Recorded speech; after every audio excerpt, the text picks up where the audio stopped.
On Wednesday morning, September 9th, one outside lane on I-95 will be continuously closed from south of Northwest 14th Street to north of Northwest 17th Street for a period of approximately 3 weeks.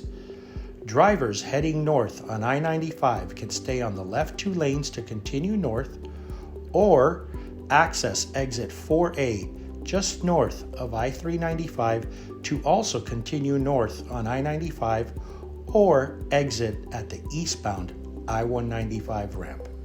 The continuous lane closure is necessary to allow the contractor to safely reconstruct sections of I-95. For additional information on the closure or the project, please visit www.i-395miami.com or use the contact information shown here.